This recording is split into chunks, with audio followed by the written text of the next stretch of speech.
Hello friends, welcome back to tasty and healthy kitchen. இன்றைக்கி நம்ம பார்க்க போகிற ரெசிபி ஒரு சூப்பரான ரெசிபி தான்.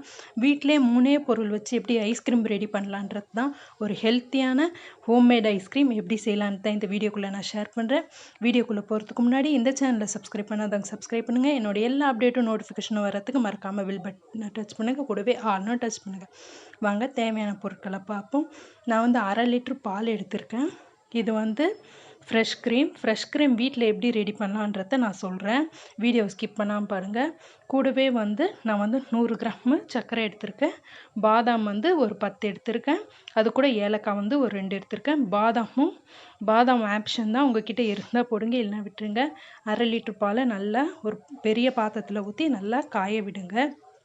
நல்லா அந்த பால் கொதித்து நல்லா சுண்டணும். கொஞ்சம் பால் மேலெல்லாம் அந்த ஏடு வந்து நல்லா வரும். நல்லா வந்து நல்லா சுத்தமான பசும்பால் எடுத்துக்கோங்க.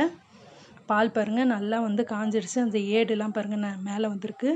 ஃப்ரெஷ் க்ரீம் இது எப்படி செய்யணும்னா, டெய்லியும் வந்து பாலை கொதிக்க வச்சு அந்த பாலை என்ன பண்ணுங்கள், ஃப்ரிட்ஜில் வச்சுருங்க. ஆறின பிறகு அதுக்கு மேலே வர அந்த ஏடை எடுத்து ஃப்ரீசரில் வந்து நீங்கள் ஸ்டோர் பண்ணி வச்சிங்கன்னா அதை எடுத்து நீங்கள் வந்து மிக்ஸி ஜாரில் போட்டு நல்லா அரைச்சிங்கன்னா அதுதான் ஃப்ரெஷ் க்ரீம். நான் ஏற்கனவே வந்து பட்டர் எப்படி எடுக்கிறது, அதுலேருந்து நெய் எப்படி எடுக்கிறதுன்னு சொல்லிட்டு போட்டிருக்கேன். அந்த லிங்க்கை நான் கீழே கொடுக்குறேன்.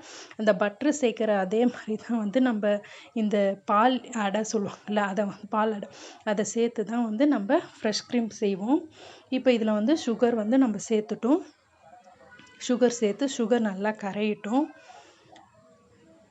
ஆல்ரெடி வந்து நான் வந்து டேட்ஸ் வச்சு ஒரு ஐஸ்கிரீம் செஞ்சுருக்கேன். அதனுடைய லிங்க்கும் கீழே கொடுக்குறேன். இதுக்கு நீங்கள் கண்டென்ஸ் மில்க் கூட யூஸ் பண்ணுறோம். சுகர் வேணான்றவங்க கண்டென்ஸ் மில்க் யூஸ் பண்ணலாம். கண்டென்ஸ் மில்க்கும் எப்படி வீட்டிலே செய்யலான்ற லிங்க்கும் நான் கீழே கொடுக்குறேன், செக் பண்ணி பாருங்கள். இப்போ சர்க்கரை வந்து நல்லா கரைஞ்சி இப்போ நம்ம வச்சுருக்க ஃப்ரெஷ் க்ரீம், நீங்கள் வெளில ஸ்டோரில் கூட வாங்கிக்கலாம். ஃப்ரெஷ் க்ரீமை எவ்வளோ ஃப்ரெஷ் க்ரீம் சேர்க்கணும் அப்படின்னு சொல்லிட்டிங்கன்னா, ஒரு 3 டேபிள் ஸ்பூன் அளவுக்கு ஃப்ரெஷ் க்ரீம் சேர்த்துக்காங்க. ஏன்னா அந்த ஃப்ரெஷ் க்ரீம் தான் வந்து அந்த ஐஸ்கிரீமுக்கு ஒரு சூப்பரான ஒரு ஃப்ளேவர் தரும். இப்போ பாதாமும் ஏலக்காவும் வந்து நான் 1 பாதியமாக மிக்சியில் ஓட்டி எடுத்துருக்கேன். நீங்கள் சின்னதாக கட் பண்ணி கூட போட்டுக்கலாம். இப்போ இது பாருங்கள், அந்த ஃப்ரெஷ் க்ரீம் எல்லாம் வந்து மிக்ஸ் ஆகிடுச்சு. இப்போ இதை வந்து நம்ம வந்து அந்த முந்திரி, அந்த பாதாம், ஏலக்காவை சேர்த்துக்கலாம். உங்ககிட்ட பிஸ்தா முந்திரி இருந்தால் கூட சேர்த்துக்கங்க. இப்போ இது வந்து நல்லா வந்து அந்த பாலில் வந்து நல்லா வந்து மிக்ஸ் ஆகணும். ஏன்னா அடியில் நின்றுடும். உங்ககிட்ட வந்து குல்ஃபி மோல் இருந்தால் அதில் ஊற்றி வைங்க. இல்லாதவங்க பிரச்சனை இல்லை, நார்மல் ஒரு பிளாஸ்டிக் கண்டெய்னரில் ஊற்றி வச்சாலே போதுமானது. பாருங்க நல்லா வந்து கொதிக்குது. இப்போ இதை வந்து ஆஃப் பண்ணிவிட்டு நல்லா இது வந்து ரூம் டெம்பரேச்சருக்கு வரணும். அதுக்கப்புறம் தான் நம்ம ஊற்றி வைக்கணும். ஐஸ்கிரீம் வந்து ரெடி ஆயிடுச்சு. உங்ககிட்ட குல்ஃபி மோல் இருந்தால் அதில் ஊற்றி வைங்க. அப்படி இல்லாதவங்க ஒரு நல்ல பிளாஸ்டிக் டப்பாவில் வந்து ஊற்றி ஃப்ரிட்ஜில் வந்து ஒரு 6 மணி நேரம் வைக்கலாம்.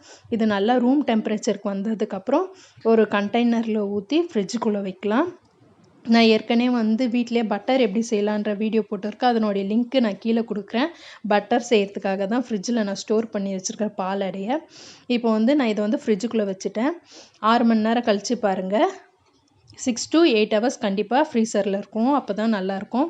இப்போ பாருங்கள், நான் ஓப்பன் பண்ணி காமிக்கிறேன், எப்படி இருக்குன்னு பாருங்கள். ஐஸ்கிரீம் சூப்பராக இருக்கு. முந்திரி பாதாம்லாம் வந்து மேலே வந்து எவ்வளோ ஒரு சூப்பராக க்ரீமியாக இருக்குது பாருங்கள். பார்க்குறதுக்கே வந்து ஒண்டர்ஃபுல்லாக இருக்குது. நான் சொன்ன மாதிரியே செஞ்சிங்கன்னா உங்களுக்கும் இதே மாதிரி ஒரு சூப்பரான ஐஸ்கிரீம் வரும். லாக்டவுன் டைமில் வீட்டில் இருக்க இன்க்ரீடியன்ஸ் 3 இன்க்ரீடியன்ஸ் யூஸ் பண்ணி ஐஸ்கிரீமை ரெடி பண்ணி உங்கள் வீட்டில் இருக்க குழந்தைங்களுக்கு கொடுங்க. ஏன்னா வந்து இப்போ வெளில போய் நம்ம எதுவுமே வாங்க முடியல. அதனால் வந்து இந்த மாதிரி வீட்டிலே செஞ்சு கொடுங்க. அது இல்லாமல் நான் நிறைய ஸ்நாக்ஸ் ஐட்டம்ஸ் செஞ்சுருக்கேன். அதனுடைய லிங்க்கை கீழே கொடுக்குறேன். உங்கள் குழந்தைங்களுக்கு கொடுங்க. இது வரைக்கும் இந்த வீடியோ வாட்ச் பண்ண எல்லாருக்கும் தேங்க்யூ. இந்த வீடியோ பிடிச்சிருந்தா லைக் பண்ணுங்கள், ஷேர் பண்ணுங்கள், கமெண்ட் பண்ணுங்கள், மறக்காமல் சப்ஸ்கிரைப் பண்ணுங்கள். மேலே உங்களுக்கு முந்திரி, பாதாம், பிஸ்தா அதெல்லாம் போட்டு ஒரு ஒண்டர்ஃபுல்லான ஐஸ்கிரீமாக உங்கள் வீட்டிலே செஞ்சு உங்கள் குழந்தைங்களுக்கு கொடுங்க. இது வரைக்கும் வீடியோ வாட்ச் பண்ண தேங்க்யூ.